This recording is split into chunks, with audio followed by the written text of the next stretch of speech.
Now let's see, the poem is written in iambic tetrameter. That means in each line, four words are stressed.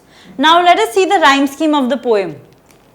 So no, if we say no is A, then though is also A. Hair does not go with no and though, so it becomes B, and snow goes with no, A. Next, queer goes with here, so B. Near, B. Lake is different from queer and near, so C, and year goes with queer, so B. Next we have, he gives his harness bells a shake. Shake is again different, so this would be, this shake is in fact similar to lake, so this would be C. Then mistake, again AKE is the sound, C. Sweep is different, so D, and flake, C. Next, deep is similar to sweep, so D.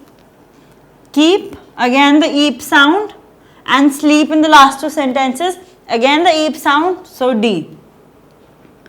Here the rhyme scheme becomes A, B, B, C, B, C, D, D. So this was the rhyme scheme. Now let's have a look at the poetic devices involved. So first is personification. Basically when he talks about his little horse, he says he gives his harness bells a shake. Rather, when we normally generally talk about animals, we use the word it rather than he or she. But here the poet says he. So this is where personification is used, because one animal is being referenced to as a human, right? Again, to ask. Animals can't ask, right? So this is again human behavior that he is giving to his horse. So he and ask, personification. Next we have metaphors. In this poem a lot of metaphors are used, such as here woods can mean life, right? Again frozen lake, darkest evening, these are all metaphors. Next we have alliteration. In a lot of places here alliteration is used, such as you can see whose woods, the sound of W has been repeated here. Whenever the sound of the first consonant is repeated, we say alliteration is present.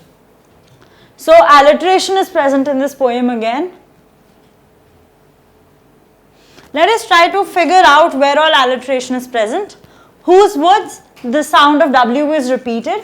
These are, I think I know, his house, again the sound of H is repeated. Is in the village though, he will not see me stopping here to watch his woods fill up with snow. So you get the idea of alliteration. And finally we have hyperbole. So that we can see in the last two lines. These lines have been repeated twice just to exaggerate and focus on them. So here we have hyperbole. At one more place we have this, that is when we say the darkest evening of the year. We see that the superlative form of dark has been used with the usage of est. So we have darkest. So we are highlighting the evening. That's why this is again a hyperbole, as this is an exaggeration.